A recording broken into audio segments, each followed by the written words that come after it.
Hi everybody, let's start with the integumentary system today. This video is provided by Angel Loves Human Medicine. Alright, so what is integumentary system? The integumentary system is the body's outer layer made up of the skin, hair, nails, and glands, and the nerves of the skin. It has many functions including protection, thermoregulation, sensory function, dehydration prevention, and waste removal, right? Now, to protect the body, the integumentary system protects it from injury, infection, bacteria, and sunlight, right? We are usually asked to use a sunscreen, right? Thermoregulation, the integumentary system helps maintain a stable body temp, even when the environmental temperature changes. Sensory function, skin contains sensory nerve structures that detect pain, surface temperature, and touch.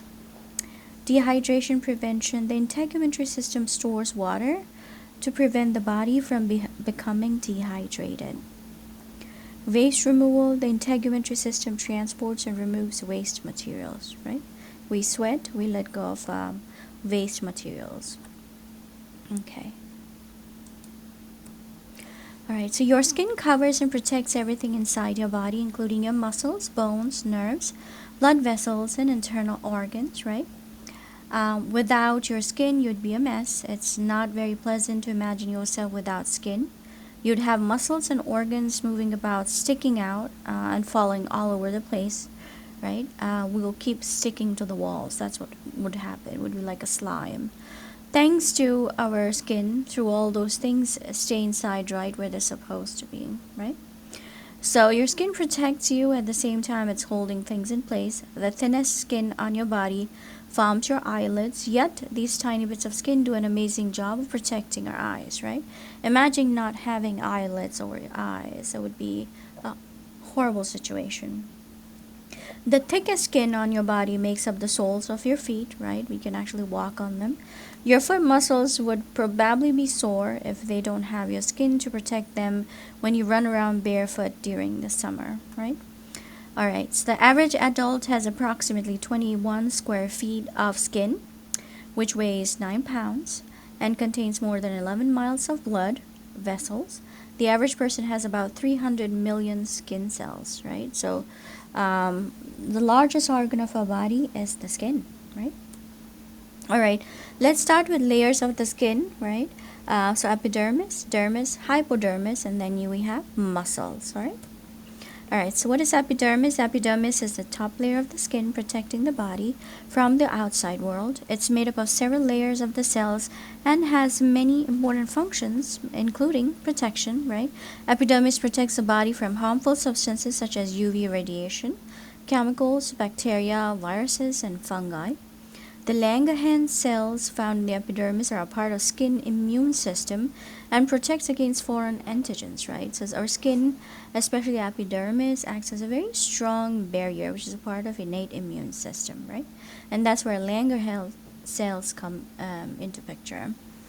Right. So color, the epidermis contains melanin pigment, the pigment that gives skin its color. Melanin in the epidermis protects dermis and the other internal organs against exposure to UV rays and its damaging effects. So if you're living in an area where it's very hot, chances are you will be high on melanin pigments, right? And if you're living in an area where it's not that hot, you will have less melanin. Why? Because the melanin production is reduced, right? Alright, so hydration, epidermis helps keep your skin hydrated, right? Skin cell production, epidermis produces new skin cells. Sensation, epidermis contains Merkel cells, which are responsible for perception of gentle touch. Sensory cells and receptors in the epidermis are responsible for sensation in the skin, right? When someone touches you or you have, you're wearing something, you'll constantly feel that, something's touching your skin, right? Since keratin is tough and insoluble in water, keratinized stratum corneum protects against mechanical injuries, fungal and bacterial attacks, and loss of body moisture, right? Alright, so epidermis structure, as you can see, this is stratum corneum, this is stratum lucidum, right? This is stratum granulosum, right? This is exactly where you have lamellar granules. These are lamellar granules, these little dots. It's a stratum spinosum. The name itself shows that it's spiny. That's where you have keratinocytes. This particular area is stratum basale, and this particular area is dermis. This is where you have melanocytes, okay? All right. The epidermis is stratified epithelium and usually quite thin in comparison to the dermis. It is the outer layer of the skin that has no blood cell supply, and the cells in the squamous epithelium receive blood via diffusion, right? So outer layer of the skin, epidermis, has no blood supply, and the cells in the squamous epithelium receive blood via diffusion, right? It is further distinguished in two regions. The outermost region of many layers of dead, usually flattened squamous cells, forms a horny, resistant covering or stratum corneum on the skin surface. Its cells accumulate a horny protein called keratin, gradually die and eventually veer off in the form of scurf or dandruff. Right?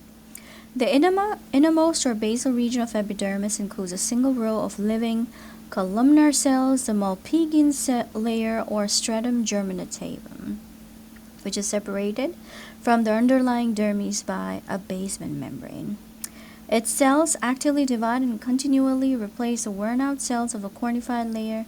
Besides, the epithelium also contains few cells like melanocytes, which are responsible for the pigmentation of the skin. Right? So, epithelium also contains few cells like melanocytes, which are responsible for pigmentation of the skin, that is melanin, right? Alright, so what are the cellular components of the epidermis?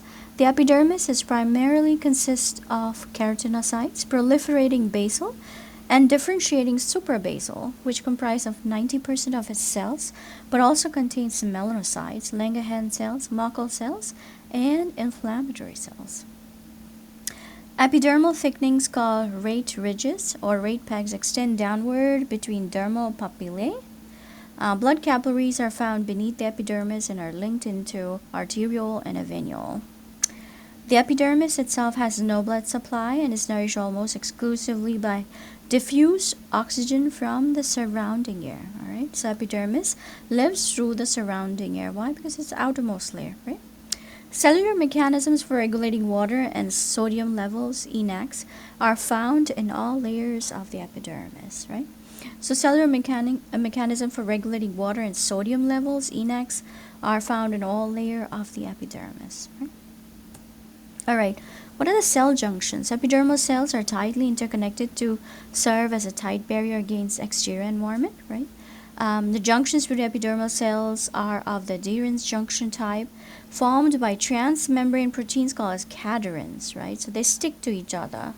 Cadherins, what they do, they stick to each other. Inside the cell, the cadherins are linked to actin filaments. In immunofluorescence microscopy, the actin filament network appears as a thick border surrounding the cells, although the actin filaments are located inside the cell and run parallel to the cell membrane. Because of the proximity of the neighboring cell and tightness of the junctions, the actin immunofluorescence appears as a border between the cells, right? So that's what happens. It creates an addition between the two, so they act like glue. All right, so what are the different layers of the epidermis, right? The epidermis is made up of 5 layers or strata. Stratum basale, right? Stratum spinosum, stratum granulosum, stratum lucidum, and stratum corneum. So if you want to remember, just remember bright and sweet grannies love cornflakes, right? So bright and sweet, bright is basale, sweet is spinosum, grannies, G is granulosum, and lucidum is love, and corneum is cornflakes, right? So as you can see, this is the particular picture, that's stratum corneum. That is, this is a keratinized cells layer, right? Dead cells, especially. Stratum lucidum. This particular lining is stratum lucidum. This is stratum granulosum. Why? Because as you can see, there's grains, right? It looks grainy, right? If you can look at, if you zoom it, you'll see some grains there. So that's stratum granulosum. That is stratum spinosum. And this particular area is stratum spinosum. This is stratum basale. How do you know that? It's because these are either columnar or they are either cuboidal, right? So stratum spinosum is in the middle of stratum basale and stratum granulosum, right? These are epidermal ridges, right? These are the ridges. And this particular one is the corpuscle of touch and dermal papilla. Corpuscle of touch, right? So whenever you touch your skin, even lightly, you will feel like something's touching you. And if you don't, then maybe you're having issues with sensation. It can be due to a lot many things. Alright, stratum basale is also known as the stem cell warehouse, right? So this particular thing, stratum corneum, lucidum, granulosum, spinosum, stratum basale, that's like a base, right? And that's the dermis. But stratum basale is the base of the epidermis, right? Stratum basale, basally are sometimes referred to as stratum germinativum, right? Because it's the base. It's the deepest layer of the epidermis. The stratum basale is a single layer of columnar or cuboidal basal cells, right? As you can see, these are lining of cuboidal columnar cells. These cells are attached to each other and to overlying stratum spinosum. They're not only attached to each other, but also to the overlying stratum spinosum. This is stratum spinosum. Cells by desmosomes and hemidesmosomes, right? So they are attached by desmosomes and hemidesmosomes. Desmosomes are cellular junctions, right? The nucleus is large, as you can see. The nucleus is large, ovoid, and occupies most of the cell, right? So it's really large.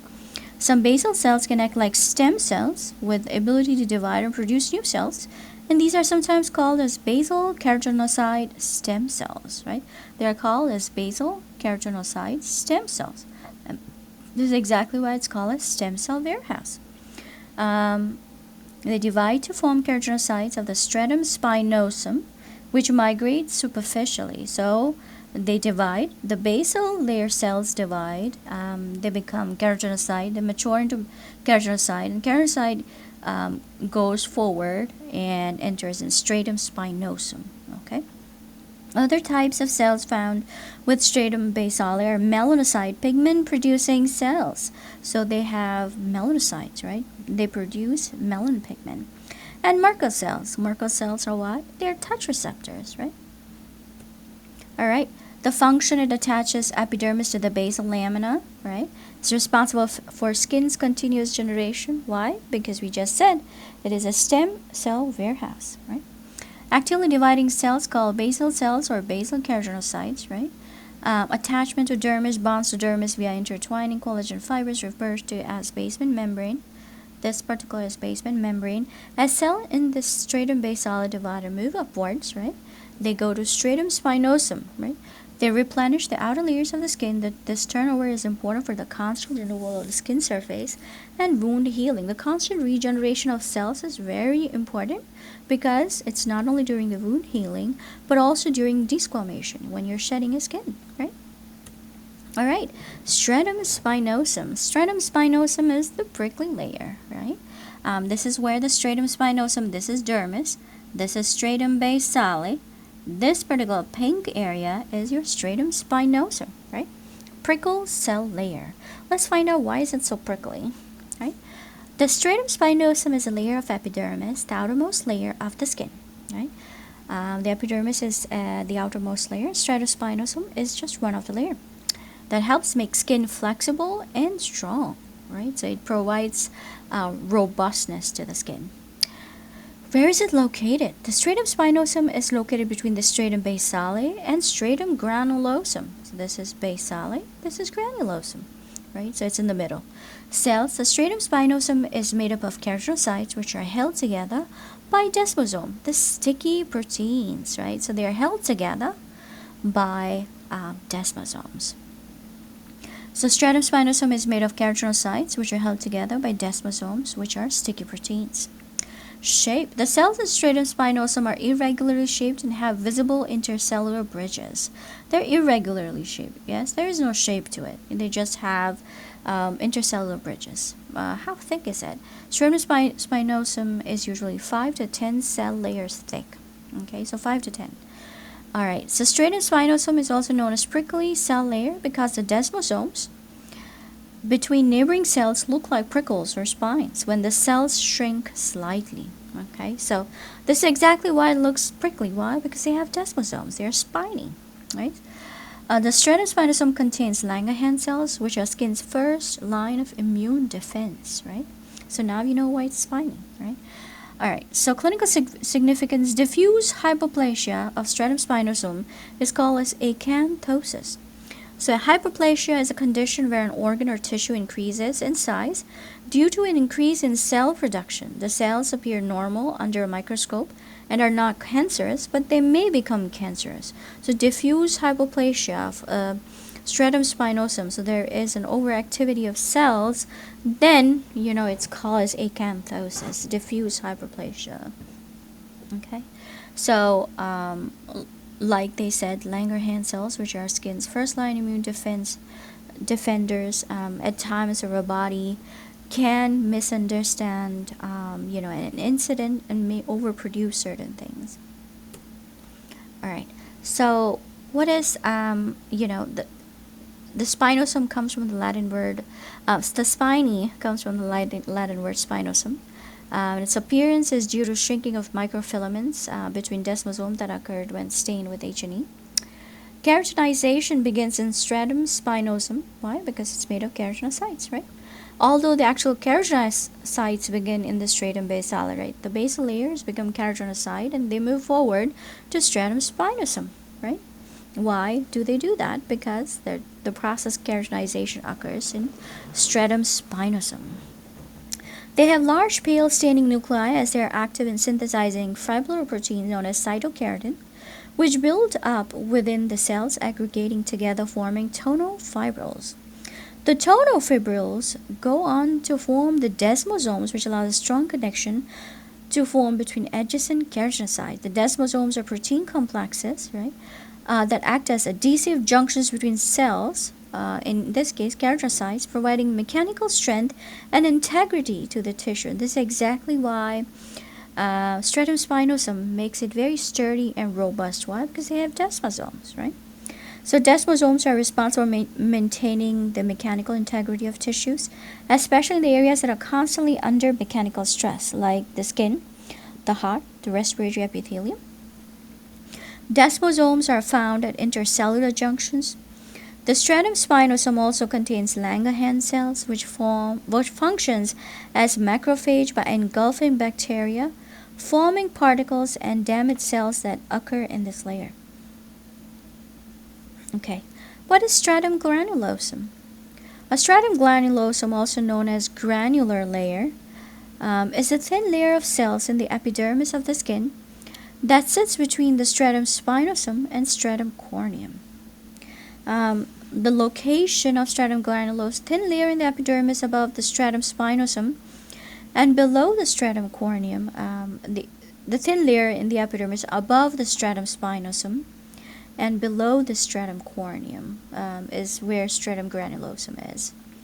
They have keratinocytes that become granular cells, right? So keratinocytes, they move forward, they mature, and they become granular cells. Cell shapes for stratum granulosum, they are flatter, more irregular than in stratum spinosum, right? Cell contains keratohyalin granules, which bind keratin filaments together. Keratohyalin is made up of keratins and keratin-binding proteins such as filaggrin, loricrin, and trichohyalin, right? So the cell contains keratohyalin granules, which bind keratin filaments together. Alright, so function releases substances that create permeability barrier to water and help cells adhere in the stratum corneum. The stratum granulosum is typically 1 to 10 cells thick, but can be thicker in mucocutaneous junctions and hair follicles, right? They are thick, but they could be thicker at certain locations. Why? Because it provides permeability, right? Cells in the stratum granulosum lose their nuclei and organelles as they move up into the layer. The granules in the stratum granulosum contain a lipid-rich secretion that acts as a water sealant. Right? So very important, water sealant is a very important property of our skin. Because if we keep on absorbing water content in our skin, chances are we'll end up with excess of water content, which may lead to issues of edema, right? Okay. In thick skin, a fifth layer called stratum lucidum sometimes appears between stratum granulosum and stratum corneum. So it appears sometimes. Okay. All right. So stratum lucidum. Lucidum stands for the clear layer. It's transparent. It's a thin layer, clear layer of dead skin cells in the epidermis, named for its translucent appearance under a microscope. It is readily visible by light microscopy only in the areas of thick skin, which are found on the palms of the hand and the soles of the feet. Located between the stratum granulosum and stratum corneum layers, it is composed of 3 to 5 layers of dead, flattened keratinocytes. The keratinocytes of stratum lucidum do not feature distinct boundaries and are filled with elidine, an intermediate form of keratin, right? So this is the thick skin with stratum lucidum. This is a normal skin without the stratum lucidum. As you can see, this is stratum corneum, right? And this is stratum granulosum, right? And this is stratum lucidum, in the middle. This is stratum corneum. This particular line that goes above, that's stratum lucidum, right? It acts as a pad between corneum and granulosum. It's like a lining, basically, and it's transparent lining. You can see it with the H&E stain, though. Okay. All right, they are surrounded by an oily substance as a result of exocytosis of lamellar bodies accumulated while the keratinocytes are moving through stratum spinosum and stratum granulosum, right?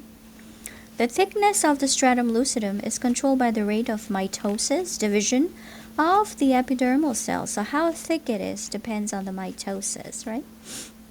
Melanosomes in the stratum basale determine the darkness of the stratum lucidum. So melanosomes, they actually determine the darkness of the stratum lucidum. Acts as a barrier between living dead parts of the epidermis. So it acts as a barrier.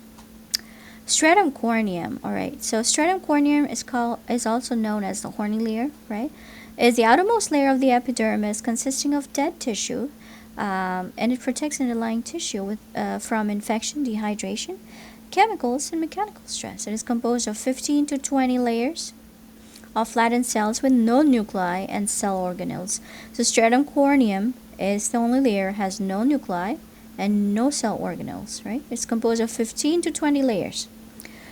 Among its properties are mechanical shear, impact resistant, water flux, hydration regulation, microbial proliferation, invasion regulation, initiation of inflammation through cytokine activation, and dendritic cell activity, and selective permeability to exclude toxins, irritants, and allergens, right?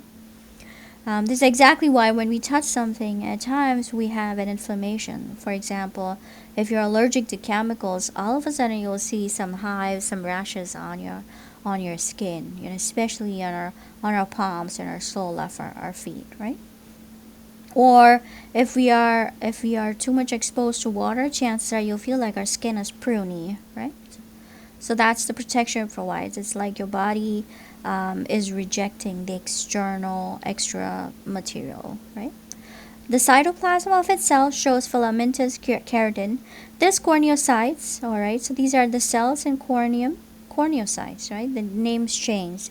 Why? Because they are in stratum corneum. Are embedded in lipid matrix composed of ceramides, cholesterol, and fatty acids.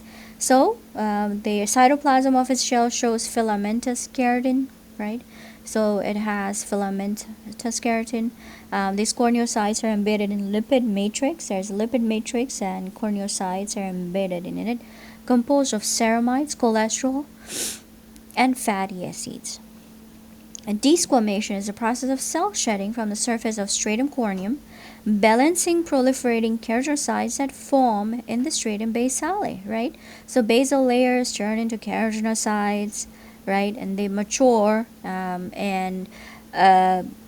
they mature, they literally diffuse at the corneum, and that's when the shedding occurs, right?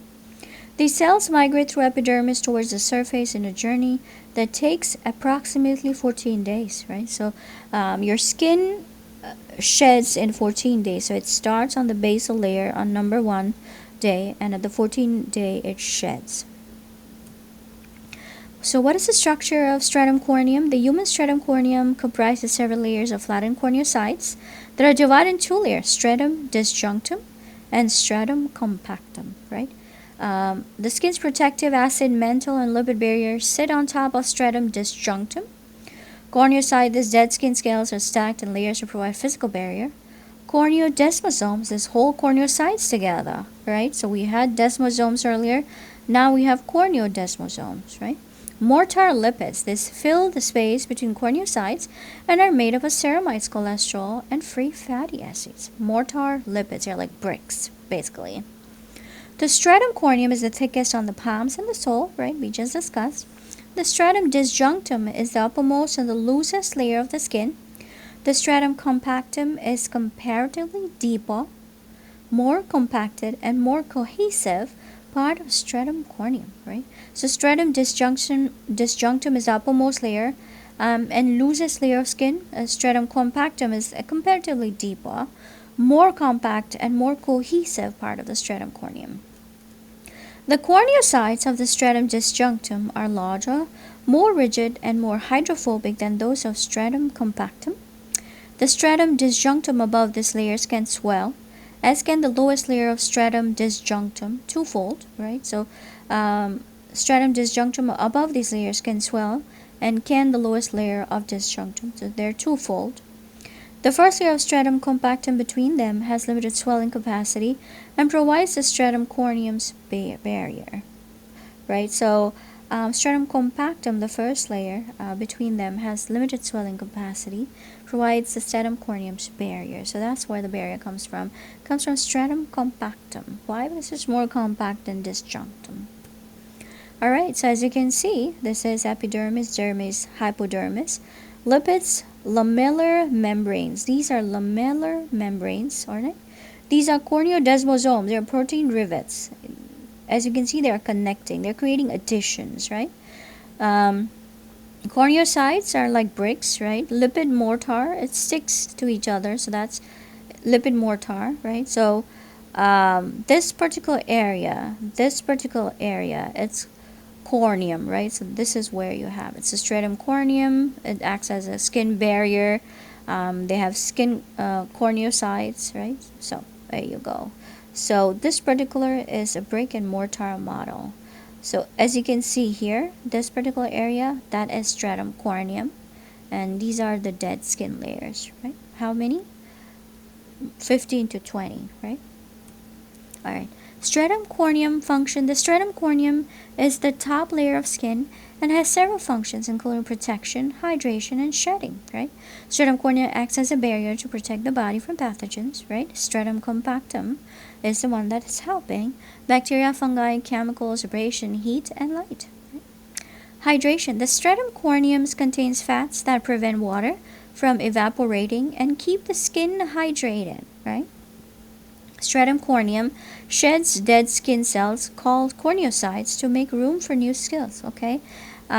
You can always use, a pumice stone and try to scrub your feet, and you actually feel that dead skins are shedding off. Dermis. The dermis or corium is a layer of skin between the epidermis, with which it makes up the cutis, right? Subcutaneous tissues that primarily consist of dense, irregular connective tissue and cushions the body from the stress and strain. So dermis is the second layer from the epidermis. Epidermis is the topmost layer, right? Dermis is divided in two. The superficial area adjacent to the epidermis is called the papillary region, and a deeper, thicker area known as the reticular dermis. So there are two layers of dermis, papillary and reticular. The dermis is tightly connected to the epidermis through a basement membrane, right? So there's a basement membrane, right? We just saw the picture, the animated version of it.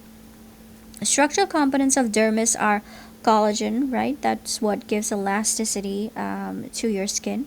Elastic fibers and extrafibrillar matrix, right? It also contains mechanoreceptors that provide sense of touch, thermoreceptors provide sense of heat. In addition, hair follicles, sweat glands, sebaceous gland, Apocrine glands, lymphatic vessels, nerves, blood vessels are present in the dermis. Those blood vessels provide nourishment and waste removal for both dermal and epidermal cells, right? So epidermis does not have any blood vessels, not nerve endings, right? So they usually get oxygen supply from the environment, and or the blood vessels in the dermis also provides nourishment and waste removal for both dermal and epidermal cells. Okay. The dermis is composed of three major types of cells: fibroblasts, macrophages, and mast cells.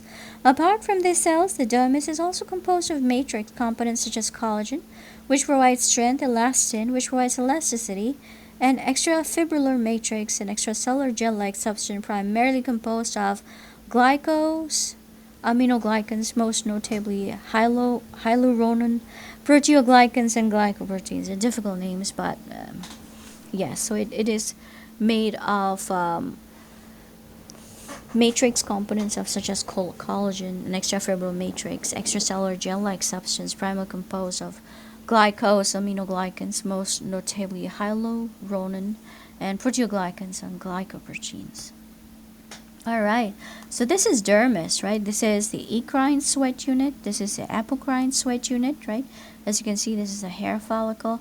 Sebaceous gland, the one that looks like a grape, right? It's in the form of grape. This is sebaceous gland. This is erector pili muscles. You know, every time we have goosebumps, this is when, this muscle causes our hands to stand straight, our hairs to stand straight, right? This particular one is an apocrine gland. All right, this is the eccrine gland, as you can see. This is the apocrine gland, right? This is spiralated duct. This is Meissner nerve ending. This particular is Meissner nerve ending. These are straight ducts. Hair shaft. This is particular. The middle area is hair shaft, right? This particular nerve ending is Pacini nerve ending. This area is subcutaneous area. We'll be learning about subcutaneous area later. Dermal vasculation. This is the dermal vasculation, right? This area is reticular area where you see all the blood vessels. This is the papillary area, and that's the epidermis, right? This whole area is dermis until the subcutaneous starts. Okay. All right. So deodorants don't directly affect sweat glands, right? The sweat glands are very important. That's how we sweat and remove the toxins of our body through our skin. Deodorants don't directly affect the sweat glands, but instead work by targeting the bacteria on our skin that break down sweat and create odor. They achieve this by using antimicrobial ingredients that kill or inhibit the growth of these bacteria, essentially masking the smell rather than stopping the sweat itself, unlike antiperspirants, which contain aluminum compounds that temporarily block sweat glands and reduce perspiration, right? So this is how sweat glands actually function. This is the sweat duct. We just saw two ducts, right? Sweat duct in the skin, right? Antiperspirant is applied to the skin. Perspiration grabs antiperspirant and pulls it into the sweat duct. Inside the sweat duct, the antiperspirant forms a shallow plug, reducing the flow of perspiration, right? So this not only explains the concept of antiperspirant, but also how the ducts function, the sweat glands function, right? All right. All right, so layers of the dermis. The dermis in the middle layer of the skin has two layers: the papillary dermis and reticular dermis. Papillary dermis, the upper layer of dermis, which is thinner and made of loose connective tissue. It contains collagen fiber, fat cells, blood vessels, nerve, touch receptors, and phagocytes. The papillary dermis is the uppermost layer of the dermis. It intertwines with the rate ridges of the epidermis and composed of fine and loosely arranged collagen fibers. The papillary region is composed of loose areolar tissue. It is named for its finger-like projection called papillae or dermopapillae. Specifically, that extend toward the epidermis contain either terminal networks of blood capillaries or tactile Meissner corpuscles, right? The dermal papillae are small nipple-like extensions or interdigitation of the dermis into the epidermis at the surface of the skin. In hands and feet, they appear as epidermal, papillary, or friction ridges, which are fingerprints, right? All right. So this is epidermis. This particular area is dermis. This is where you have your papillary dermis. This is where you have reticular dermis. These are your sweat glands. All right. This particular one is a sebaceous gland. This area is subcutis, which is also known as hypodermis. But as you can see, one is papillary dermis, and this one's reticular dermis. All right. So reticular dermis is lower layer of dermis found under papillary dermis, composed of dense, irregular connective tissue featuring dense packed collagen fibers. It is primary location of dermal elastic fibers. The reticular region is usually much thicker than the overlying papillary dermis. It receives its name from the dense concentration of collagenous, elastic, and reticular fibers that weave throughout it, right? These protein fibers give the dermis its properties of strength, extensibility, and elasticity. So, reticular dermis provides elasticity and extensibility.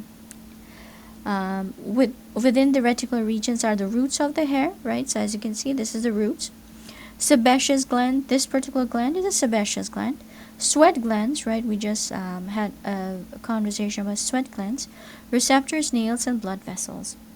The orientation of collagen fibers within the reticular dermis creates lines of tension called Langer's lines, which are some of the relevance in surgery and wound healing. The collagen fibers within the reticular dermis creates lines of tension called Langer's lines. All right.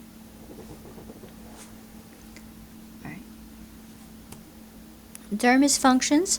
How important is dermis, right? The blood vessels present in dermis provide nourishment and waste removal from its cell as well as from the base of the epidermis, right?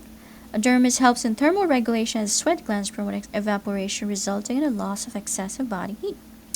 The dermis also provides support to the epidermis and allows the base for the cells, right? So it also provides base for the cells. Hair shaft, you have all your oil gland, the sebaceous gland. This particular one is a sweat gland. This, as you can see, it's a hair follicle, right? These are lymph vessel, nerves, fatty tissue, vein, artery. You have your hair shaft as well.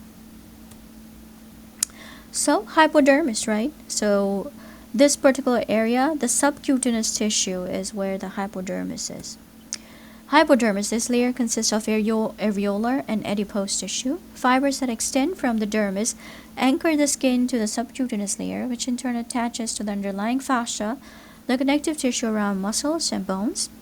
The subcutaneous layer serves as a storage depot for fat and contains large blood vessels that supply the skin.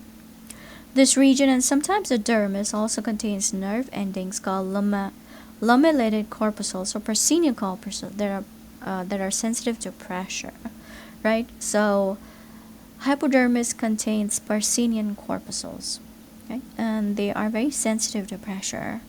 Lipids are stored in specialized fat cells called adipocytes, right? Which are found in adipose tissue present in the hypodermis. All right. So, these are the adipose tissue. As you can see, they are white. And this particular corpuscle is the Pacinian corpuscle. This here little thing is a nerve fiber, right? So this here is the loose adipose tissue, right? So this particular here is a loose adipose tissue. These are epidermal ridges. That's keratin, so that's epidermis. That is papillary dermis, so this area is dermis with reticular dermis, 2 layers, right?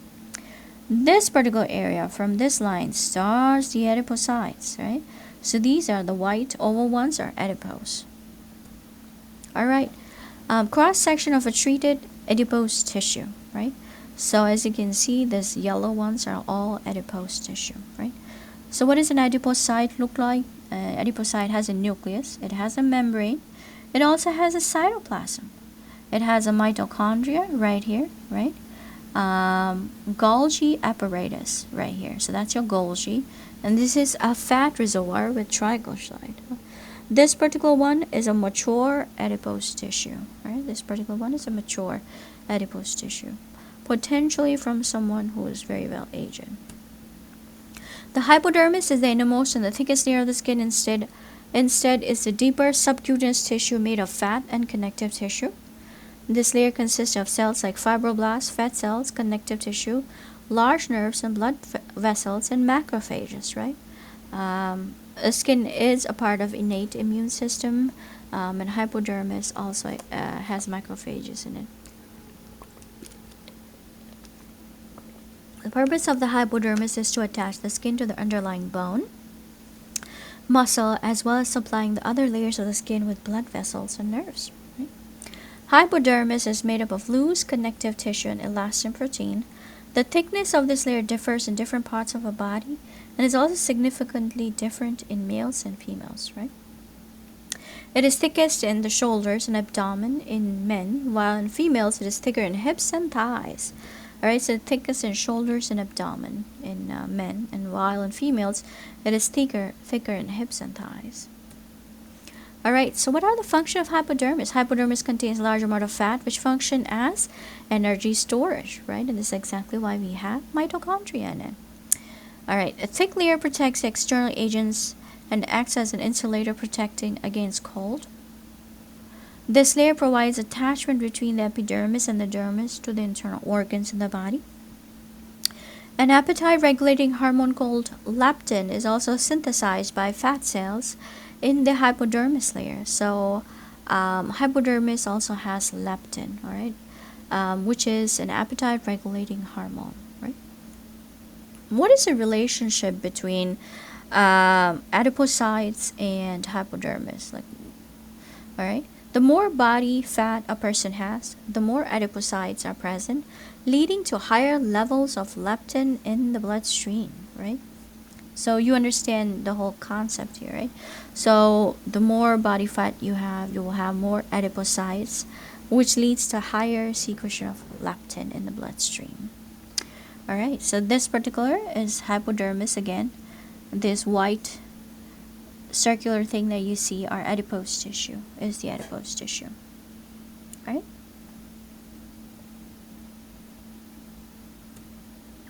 Pigmentation. So what is skin pigmentation? Pigmentation refers to the color of your skin, hair, and eyes, which is determined by an amount of melanin in your body. Melanin is produced by specialized cells in the skin called melanocytes. Right? We have been discussing them, right? Pigmentation disorders occurs when the production of melanin is disrupted, resulting in skin color changes. This disorder can affect the entire body or just patches of the skin. Some common pigmentation disorders include hyperpigmentation, which means dark spots caused by which means excess melanin production. Pregnancy, Addison's disease, and sun exposure can cause hyperpigmentation, right? Hypopigmentation, light spots caused by reduced melanin production. Vitiligo is a condition that causes patches of light skin, right? Depigmentation, right? White spots or patches caused by reduced melanin production due to infection, blisters, burns can cause lighter skin. Depigmentation. All right. Moles, skin moles, or nevus or nevi, are medical terms, are growths on your skin that range in color from a natural skin tone to brown or black. Moles can appear anywhere on your skin or mucous membranes, alone or in groups. Common nevi, these are normal moles, small growth on your skin that's pink, tan, or brown and has a distinct edge to it. A congenital nevi, these are moles discovered on your skin when you were born. Congenital nevi occur in about 1 in 100 people.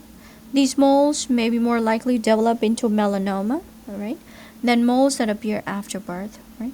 If your skin mole is more than 8 millimeters in diameter, it has a greater risk of becoming cancerous.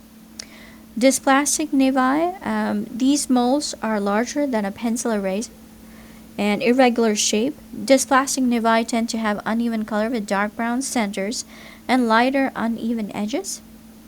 These moles tend to be hereditary, they're inherited, and people who have them may have more than 100 moles, all right?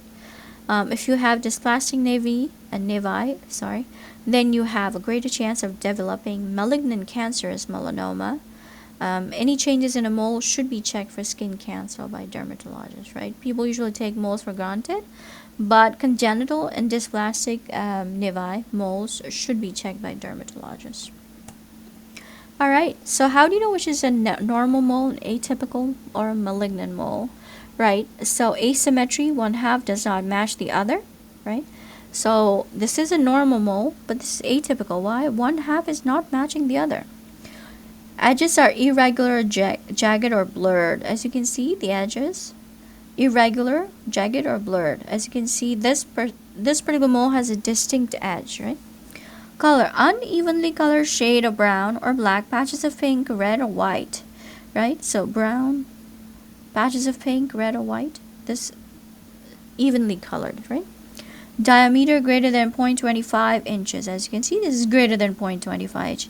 And you can actually see dispersal, right? You can see superficial dispersal. Well, we don't know how superficial it is or not, but we can see a dispersion, right? And changes of colors, dark in the middle, dots, right? Evolving. It is changing in shape. This particular mole is right intact. It's not changing. But if you see here, this particular is changing, it's spreading, it's evolving. Chances are higher that it may be malignant, right? These particular normal moles are called benign moles. This irregular are called as malignant, right? So can you spot cancerous moles? All right, so this is your cheat sheet. You can actually pause the video, you can think about it, all right?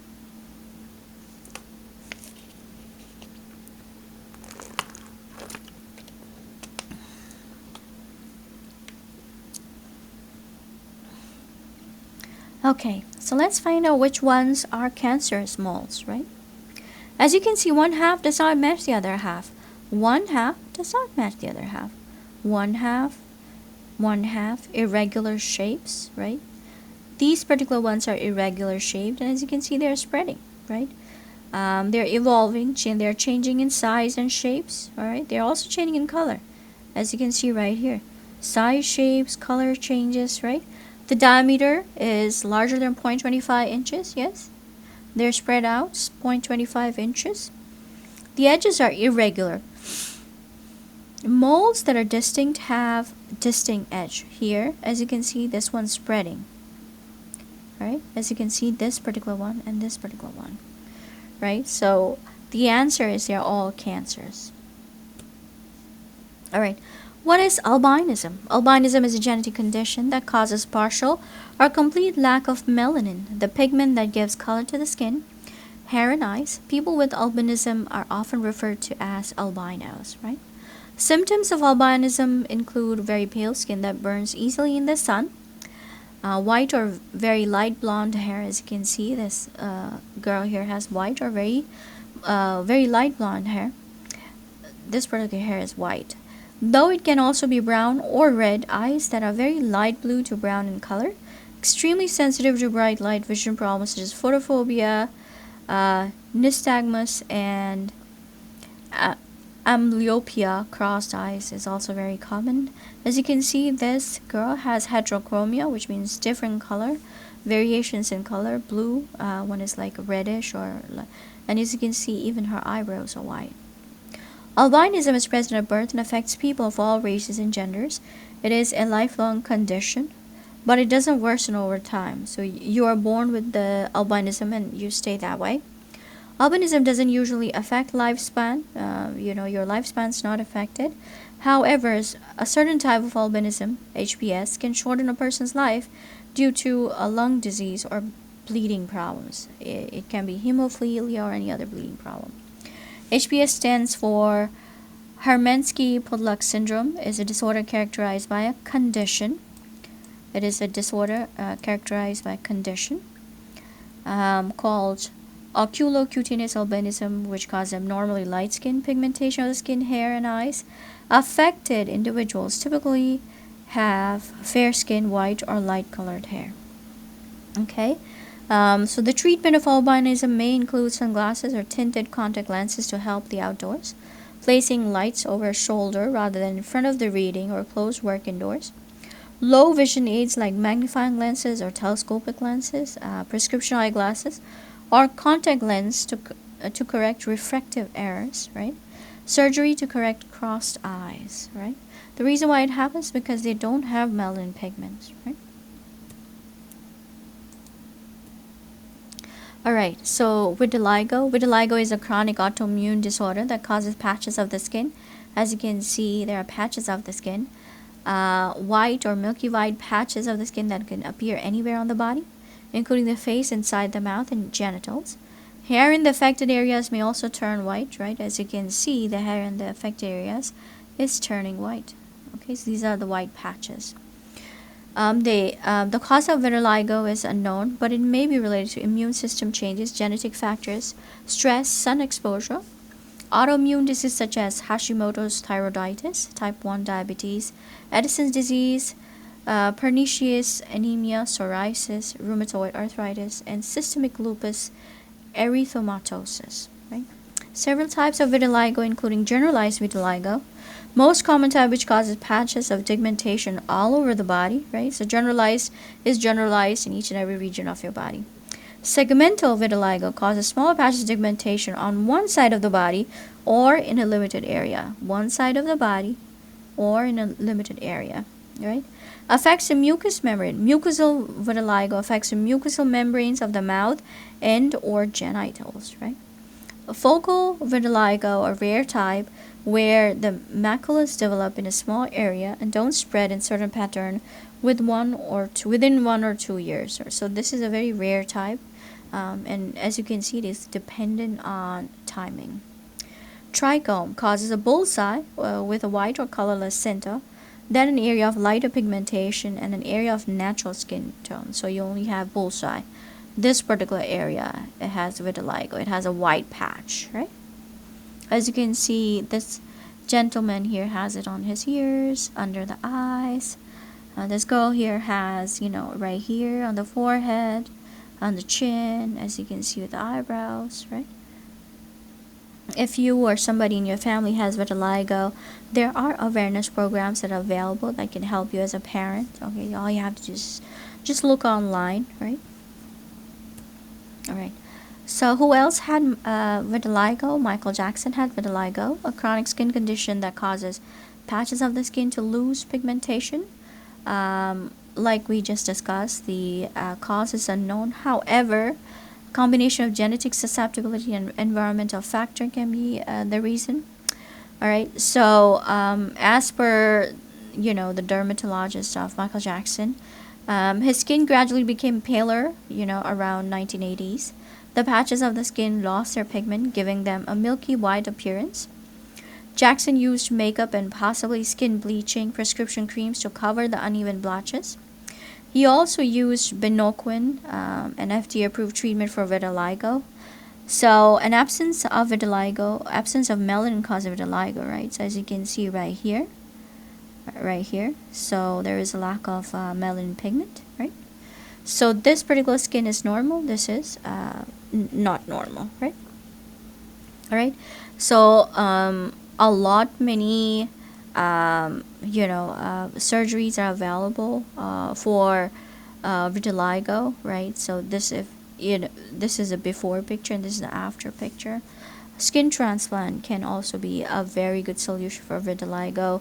They may apply the thinnest of the skin graft to cover the skin, and then the skin would start growing over the already existing skin. And this can be from your own, or this can be from someone else, right? It can be auto or an allograft skin, but in the end, you will have a very similar skin patch, right? All right. So as you can see, this was him with multiple patches all over his skin, and this is him after, right? All right. So what are the accessory structures of the skin? Accessory structures of the skin include hair, nails, sweat glands, sebaceous glands, right? These structures embryologically originate from epidermis and extend down through the dermis into the hypodermis, right? So this particular area is for the hair, right? Hair is our accessory structure. As you can see, there's a hair follicle, that's a hair bulb, apocrine sweat gland, right? This is a hair root. This particular area is hair root. When you wax, your hair is literally, removed from the hair root, and that's why they say that your hair growth will be reduced. Why? Because it's removed from the root, right? Pore of eccrine sweat glands. This particular eccrine sweat glands, this is a pore. A duct of eccrine sweat glands is erector pili muscle, right, for the goosebumps. Sebaceous gland. This particular gland is a sebaceous gland. This particular gland is eccrine gland. This is your nail. This is eponychium, this particular lining. This is the germinal matrix, right? This is the nail bed, right? This is hyponychium. This is nail plate. This is nail fold, right? Hair. The hair is a keratin structure growing out of the epidermis. It is found on all areas of the body, except the palms of the hand and soles of the feet and the lips, and has several functions. Protection. Hair on the head protects the skull from the sun, while that the nose and the ears around the eyes traps and excludes dust particles which may contain allergens and microbes. Eyebrows prevent sweat and other particles from dripping into the eyes. Sensory reception. The hair is far more sensitive than the skin surface to air movement or other disturbance in the environment. For example, head lice infestation, right? So sensory reception is also a very important part. Hair is far more sensitive than the skin. And this is exactly when we are passing by and we have, nowadays people usually either wax them or shave them, right? When you're walking by and you just brush past someone, your hair can actually feel that something, just brushed past you.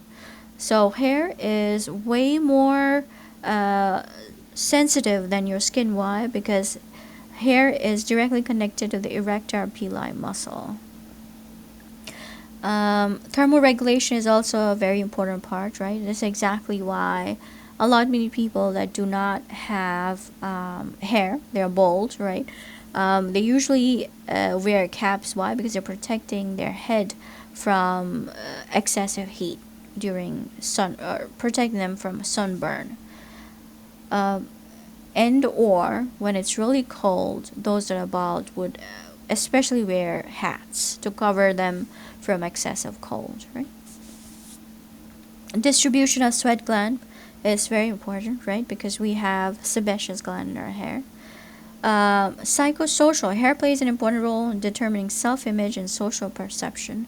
So even if you don't want to judge someone, by looking at them, you will end up judging. Especially, for example, if you have dark hair, it shows that you're younger. You have white hair, it shows you're more mature. So your social perception would change because gray hair is directly associated with maturity and your social behavior, and a person treats someone who's mature differently than someone who's younger. So your perception changes, right? All right. So as you can see, these are the goosebumps, right? And here, this person is sitting in a meditative state with long hair, beautiful hair, right? And I believe this is a white eagle. All right. Hair anatomy, erector pili muscle. This is a hair root. This is hair bulb in follicle. So this particular area is follicle. This is dermal papilla, right? This is dermal papilla, right? These are blood vessels. That is a sweat gland, right? Because sometimes when you're exercising, you would constantly feel like your scalp is sweating, right? Because it is directly connected to a sweat gland, right? This area is hair shaft right above, right? This is the nerve ending.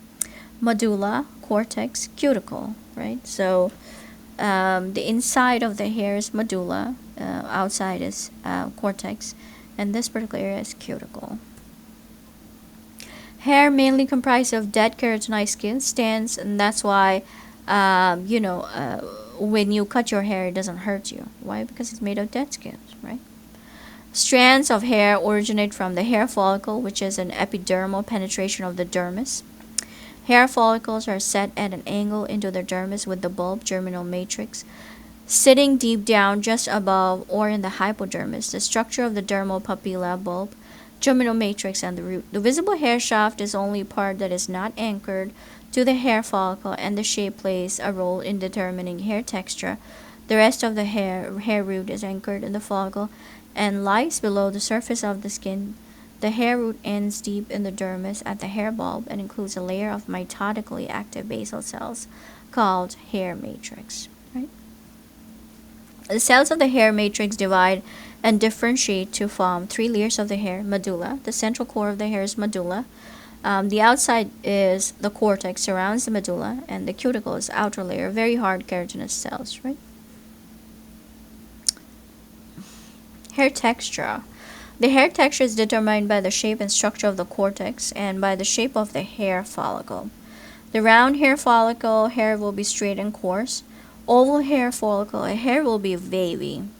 The flat hair follicle, hair will be curly, right? The hair bulb surrounds the hair papilla, right? So as you can see, naturally, the reason why you would have curly, wavy, it's directly related to follicles, right? Nowadays, a lot many people try to do it artificially with chemicals, etc., etc. But there is a reason why people have wavy or straight hair, right?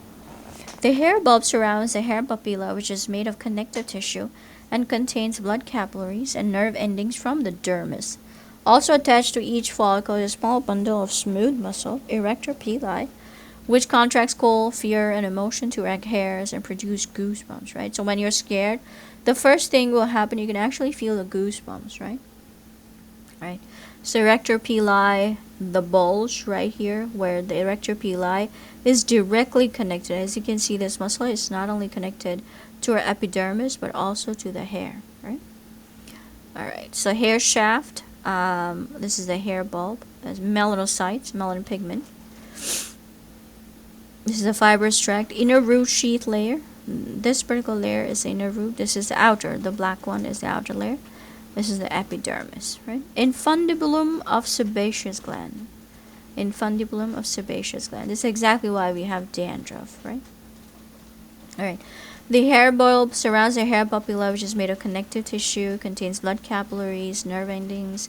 Also attached to the follicle is a small bundle of smooth muscle, erector pili, which contracts cold, fear, emotion to erect hairs and produce goosebumps. There are three types of hair in humans: terminal, scalp, eyebrows, lashes, beard, axillae, pubic areas; vellus, finer downy hair covering the body; lanugo, present in utero and shed before or at birth, right? So lanugo hair is present in utero before birth.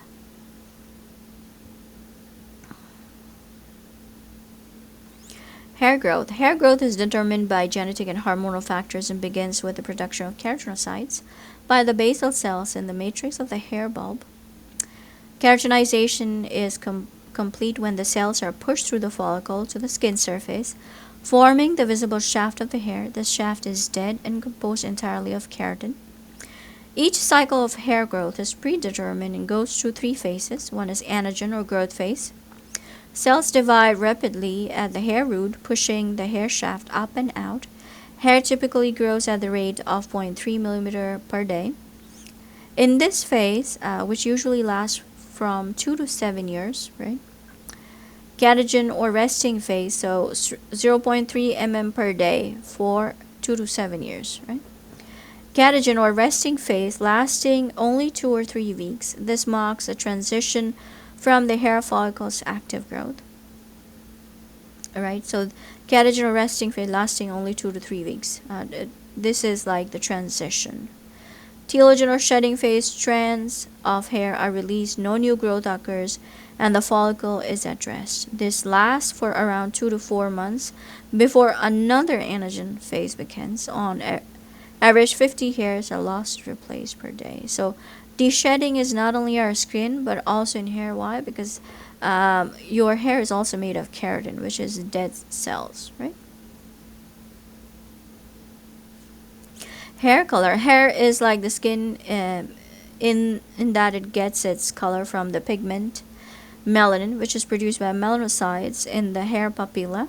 Hair color is genetically determined, but as we age, melanin production decreases and the hair loses its color and it becomes gray and or white, right? So as you can see, Rihanna has black hair. Isla Fisher has the red. I forgot her name, but she's naturally blonde. And this Priyanka Chopra, she's a brunette, right? Alright, nails. Nails consist of hardened and densely packed keratin and protect the extremities of our fingers and toes from mechanical damage. Offering protection for the fingertips, they facilitate grasping and tactile sensitivity in the finger. The fingertip has many nerve endings and receives information about objects we touch. The nail acts as a counterforce, providing even more sensory input. Right? So nail matrix, the growing part of the nail, still under the skin at the nail's proximal end, containing cells that divide, mature, keratinize, and move forward to the nail plate. Nail plate, this hard and translucent portion, is composed of keratin, varies in thickness from 0.3 mm to 0.5 mm. Right? Nail plate is hard and translucent portion, and it's made of keratin. Right? Cuticle is called as eponychium. The cuticle is a fold of skin at the proximal end of the nail. Peroneum, the lateral fold of skin on the sides of the nail. The nail bed is adherent connective tissue underlying the nail. It is rich in blood vessels, making it appear pink, except at the base, where a thick layer of epithelium, or the nail matrix, forms a crescent-shaped region called lunula, right? The moon-like thingy. Right, it's called lunula. Hyponychium, the area beneath the free edge of the nail farthest from the cuticle. It consists of thickened layer of stratum corneum, right? Hyponychium. Alright, so some of the genetic disorder of the nails.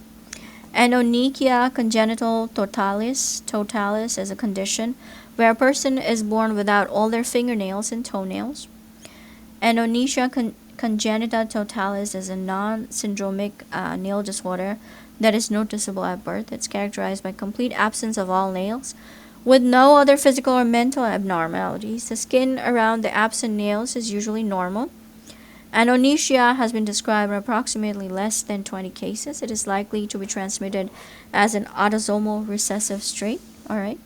Total anonychia congenita, in which all fingernails and toenails are absent, may have an autosomal dominant inheritance pattern. So it can be male to male. One of the parent may have, anonychia, and that would give it to a male child, or one of the childs, yes, but it's usually male to male more. Alright, so as you can see, we saw this is germinal matrix, eponychium, nail fold, nail plate, hyponychium, and that itself is a nail bed, right? Okay. So fungal nail infections are also very common, right? Fungal nail infections are a common and stubborn problem which cause thickened, discolored, and sometimes smelly nails, right? As you can see, toenails, as you can see, they're very, very yellowish. Those are fungal infections. They are commonly caused by contact with contaminated items such as nail clippers, nail polish, spread through wet environments. Fungal nail infections can be difficult to treat and require early intervention with professionals such as a podiatrist, right? So fungal nail infections are actually very common. Athlete's foot's very common. Tinea pedis, this particular, this is onychomycosis, right? So yellow nails. Heavy fungal infection, right? It happens when you're older, you're not taking care, of your nails. That's when it happens, right? As you can see, this is the dermis layer, this is the epidermis layer, these are collagen fibers, right? This is sole horn, especially the pointy, right? This is hyponychium, this is distal bed, right? As a nail plate, this is the nail bed. The pink layer under your nail plate is your nail bed. Cuticles, that is a proximal nail fold, and this particular area is eponychium. This is hyponychium. This is eponychium. Right? Alright, so what are sebaceous glands, right? The oil glands generate excrete sebum, inactive during childhood, right? So these are erector muscles. These are sebaceous glands. We just interacted about sebaceous gland. This is particular sebum. Necrotic zone, maturation zone, peripheral zone. This particular grape-like is sebaceous gland. The pilosebaceous unit comprises a hair follicle, hair shaft, erector pili, and sebaceous gland. The sebaceous glands are found along the hair follicles and secrete a liquid substance called sebum, a mix of lipids in response to a hormonal stimulation. The glands vary in size and number but are mostly on the scalp, face, upper torso, anogenital areas, right? They are relatively inactive during childhood but become very active during puberty. Sebum helps lubricate and waterproof the skin hair, keeping them pliable. The fatty acids of sebum also have antibacterial properties and prevent water loss from the skin in low humidity environments. This is exactly why you sweat a lot, right? So if you go to humid environments, you'll be sweating a lot, right?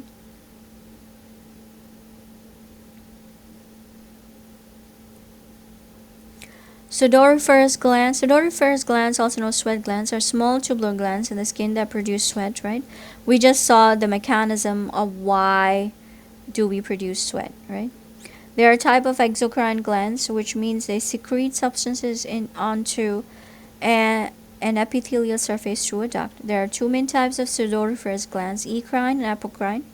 As you can see, this particular is the ecrine. This is the duct. The tube is the duct. These glands are found almost everywhere in the body, but are most concentrated in the palms and the soles. They open directly onto the skin, produce water-based secretion that helps cool the body. Alright, so ecrine glands, they secrete, right? Apocrine glands, this particular is an apocrine gland, are mainly found in the armpits and perineal area. They open onto hair follicles and are not as important for cooling the body as ecrine glands. However, they are only sweat glands that work hoofed animals like horses and cattle. Sudoriferous glands are important for regulating body temp. Sweat is made up of 99% water plus small amounts of salt, protein, carbs, and urea. The kidneys and liver are responsible for detoxifying the body, not the sweat glands, right? So sweat is made of 99% of water plus small amounts of salt, protein, carbs, and urea. So your sweat also has urea. Right? Alright, so how does tattoo and piercing impact our skin? Tattoos are created by injecting ink with a needle that punctures the epidermis, right? So this particular lady here has punctured epidermis. Moves between 50 to 3,000 times per minute and deposits the ink in the dermis. So it goes even below the epidermis. It goes directly in the dermis. Since the dermis is stable, unlike the epidermis, which is shed about every 4 to 6 weeks, tattoos are permanent. Tattoo can cause allergic reactions like skin infection, disease spread through blood, keloid scars, MRI complication, and contaminated ink, right? Why? Because tattoos may also contain metallic components. Yeah? So MRI complications may occur. Contaminated ink may also cause some serious bacterial or fungal infection. And let's not forget the needles that they use. So you have to be very careful because most of them are not healthcare professionals. They're just regular folks are working. Maybe because they thought tattooing is a good money making idea, which it is nowadays, all right, but there's some dangers to it, all right. Dermal piercings are also known as single point piercing, anchor jewelry underneath a layer of skin. A dermal piercing is a popular body jewelry technique among teens and young adults. As you can see, this particular studies say 25 to 30% of the age group has body piercing. 30 to 18% of them remove it at some point. Why? Because it's not comfortable, right? There's a sharp pain while you do it and or while you keep it on a daily basis. Skin infection. Imagine doing a dermal piercing like this particular lady here, and you're changing your clothes and something gets stuck into it. That would be a constant wear and tear damage to your skin, to the dermis. Irregular scarring. As you can see, there's already a scarring. Hypergranulation or raised tissue near the piercing. As you can see, this is hypergranulation, which shows that your body's rejecting it, but you're trying to poke it with a dermal piercing. Tissue damage. There is an inflammation. As you can see, this tissue is damaged. It is very easy for any bacteria to penetrate, right? Because you've already created a hole in your skin. A hole in your skin directly to the dermis, right? Premature rejection. Your body is rejecting it, but you're still wearing it. That itself is not good. And this is exactly why 13 to 18% of them remove it at some point. All right, so aging and integumentary system. How does your skin change with while you age? Your skin is thinner, more fragile, and you lose some of the protective fat layer. You also may be less able to sense touch, pressure, vibration, heat, and cold. Rubbing or pulling on the skin can cause skin tears, right? So as you can see, this is a younger looking skin. This is an older looking skin. Wrinkles, gray hair. As you can see, this particular muscle, orbicularis oris, you can see this one has a perfect collagen. It's tight. This particular one is not, right? As you can see, this particular gentleman here has a perfect, you know, facial structure with less wrinkles, right? As you can see here, we can see hair growth. We can see also see a lot of hair growth on the ears, wrinkled skin. We can actually see a lot of patches, the moles that have developed around the skin. The eyelid here is literally dropping. As you can see, we see gray hair patches on the eyebrows. Functional alteration noted in skin for elderly persons include decreased growth rate of the epidermis hair, nails, delayed wound healing, reduced dermal clearance of fluids and foreign materials, and compromised vascular responsiveness, right? Eccrine and apocrine secretions are diminished. Stem cell production starts to decline, causing skill cell reproduction to decrease, right? So stem cell production starts to decline with age. As you can see wrinkles right here. Heavy wrinkle and folds, right? Skin cancer. Skin cancer is a disease that occurs when skin cells grow abnormally and form malignant tumors. It's the most common type of cancer. The main type of skin cancer are basal cell carcinoma starts in basal cell, right, which produce new skin cells, stratum basale, right? Basal cell, this is melanoma. Merkel cell, squamous cell. Squamous cell carcinoma starts in squamous cells which line the skin's inner surface. Melanoma starts in melanocytes, which produce melanin and give skin its color, right? Melanoma, this particular is melanoma. Skin cancer is usually caused by overexposure to UV rays from the sun. Tanning beds or sun lamps. Risk factors include having a fair complexion, right? So skin cancer are very much common in those with fair complexion, right? Symptoms of skin cancer may include a sore or area of skin that doesn't heal within 4 weeks, right? A red or skin color shiny bump, a red rough or scaly spot, right? As you can see, this is a scaly spot. A growth with a raised border and central crust or bleeding. Melanoma is more likely to spread to other parts of the body than the other types of skin cancer. Early detection is important because over 95% of skin cancer can be successfully treated. So early detection is important, and it is possible because it can be successfully treated. Okay? So as you can see here, this is skin cancer.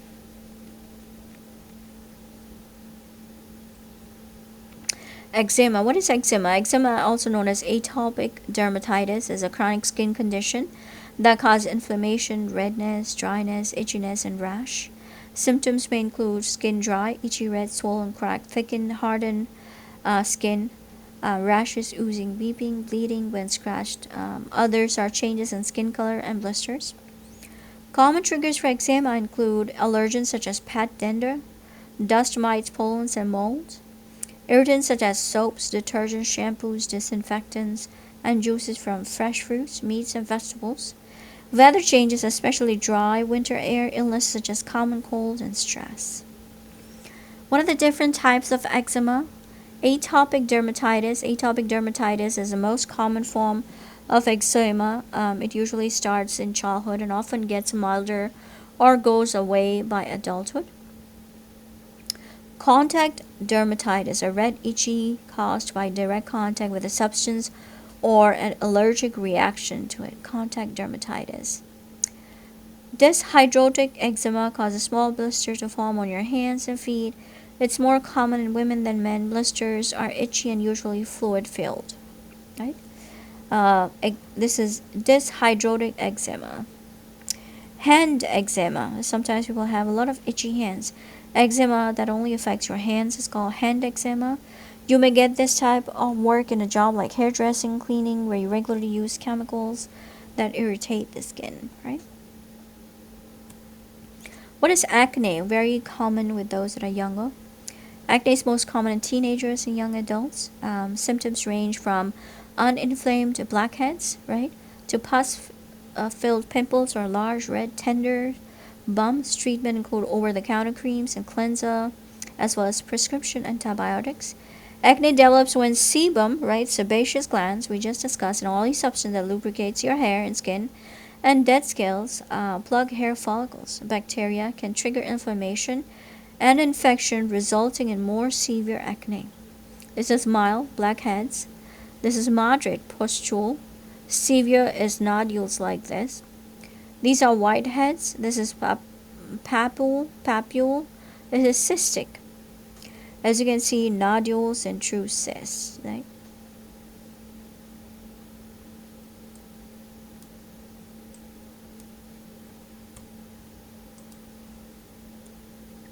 Alright, so injuries. What kind of injuries can you have on your skin? A burn is an injury to skin or the other tissue caused by heat, chemicals, electricity, radiation, or friction. Burns can cause swelling, blistering, scarring, and in severe cases, shock or death. There are 3 degrees of severity of skin. The first degree is affects only on the outer layer of the skin, causing pain, redness, and swelling. Second degree affects the outer underlying layers of skin, causing pain, redness, swelling, and blistering. Third degree affects the deep layers of skin, causing white or blackened burned skin that may be numb. The degree of severity of most burns is based on the size and depth of the burn. Electrical burns, however, are more difficult to diagnose because they are capable of causing significant injury beneath the skin without showing any signs of damage on the surface. Symptoms range from a feeling of minor discomfort to a life-threatening emergency, depending on the size and depth of the degree of the burn. Sunburn and small scalds can often be treated at home, let's say with ice or aloe vera, or applying Aquaphor, which was actually my favorite. Anytime when I had a wax burn, I would apply Aquaphor. Deep or widespread burns or chemical electrical burns need immediate medical care, often at specialized burn units, right? So this is a first degree burn. This is a second degree burn, affects the outer underlying layers of skin, causing pain, redness, and blistering. As you can see, there are blisters developed here. Third degree burn affects the deep layers of skin, causing white or blackened burned skin. You may actually have numbness of the area, right? This is a burned foot. As you can see, this is a first degree burn. Alright, what is skin grafting? Right, a skin graft is a patch of skin that is removed by a surgery from one area of the body and transplanted or attached to another area. The skin is the largest organ of the body. The skin and its derivatives, hairs, nails, sweat, and oil glands, make up the integumentary system. So this is autograft from self to self, and there are no rejection concerns. Isograft from identical twin to two, and there is little concern of rejection. Allograft is from a relative or a non-relative individual, and rejection is possible from the same species, so from human to human. Xenograft is from animal to human, and rejection is possible. So iso, allo, and xeno, you will have some form of rejection. Why? Because it's not coming from your body, right? So as you can see, this is a skin graft. The skin graft and the repair side, right? So this is the skin graft, as you can see. Intact fish skin graft is a xenograft, right? In leg wounds due to necrotizing fasciitis. And necrotizing fasciitis is also known as flesh-eating disease. Is a rare but serious bacterial infection that causes death of soft tissue. It can develop rapidly and become life-threatening, right? So this is the initial presentation of a chronic wound. This is after fish skin grafting. This is a fish skin. It's scaly, right? It does kind of mimic human skin. This is complete healing. This is after it got healed, right? This is post-operative wound. All right. So as you can see, there are two images. One is post-operative wound. This is the applied skin. As you can see, it's fully healed. Scars. What are scars? A scar is a mark left on the skin or another surface after an injury or when something is removed. Skin scars. A mark left on the skin after injured tissue heals. Different types of scars include hypertrophic scar, a raised scar that occurs when too much collagen is produced, causing the scar to be thick and raised. Hypertrophic scars can appear red or dark brown, depending on the skin tone. What is a keloid scar? A keloid is an overgrowth of tissue that can occur after any kind of skin injury, such as a cut, burn, or acne. Keloid scars are often red or darker than the surrounding scar and can appear anywhere in the blood, but are the most common on the chest, shoulders, back, and earlobes. Contracture scars, a type of scar that occurs when a large area of skin is damaged and the scar pulls the edges of the skin together, causing a tight area. Contracture scars can affect the muscles and nerves to the affected area. Atrophic scars, an indented scar that occurs when the skin is unable to regenerate tissue properly. Atrophic scars are often a result of severe acne or chickenpox, right? Marks on stems or branches. A mark left on a stem or branch where a leaf or fruit has separated. Alright, so marks or stems or mark left on a stem or a branch where a leaf or fruit has separated. Okay, so that's not for humans, but a mark on stems or branches. Okay, types of scars. This is atrophic, this is keloid, this is contracture, stretch marks, and this is hypertrophic. This in particular is keloid. These are stretch marks, and this is hypertrophic. This particular is atrophic, right? You have, all right? So this particular is a keloid. So what type of scar is this? All right, so this is a keloid scar, right? Keloid scar. A keloid scar, overgrowth of tissue that can occur after any kind of skin injury, such as cut, burn, or acne. Keloid scars are often red or darker than the surrounding skin and can appear anywhere on the body, but are most common on the chest, shoulders, back, and earlobes, right? This is back of the shoulder. Corns and calluses. A corn is a painful cone-shaped area of the thickened skin that forms on the top or side of a toe. This is a corn.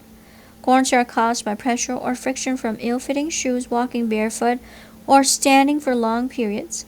A callus is a thickened area of skin that forms because of repeated friction, pressure, or irritation. Calluses are most often found on the hands and feet, but they can occur anywhere on the body, right? A callus is a thickened area of skin that forms because of repeated friction, right, or pressure or irritation. So this is callus. Alright, so today we studied integumentary system. We studied nails, hair, and the skin, right? So this is, we studied epidermis, dermis, hypodermis. We also learned different layers of the skin, right? We also learned the different parts of the nails: plate, lunula, cuticle, proximal nail fold, root, tendon, nail matrix, etc. Right? We also learned about Michaelis corpuscle. We learned about Merkel cells. We learned about Langerhans cells. We learned about Pacini's corpuscles. We learned about dermal papillae. Right? We learned a lot. So you can actually go back and read the whole PowerPoint, listen to it as many times as you can, because the integumentary system is all about learning different terms. If you understand them and you know how to draw them, trust me, you know integumentary system, right? Alright, so thank you for watching, and if you like the video, please like and subscribe to my channel. Bye.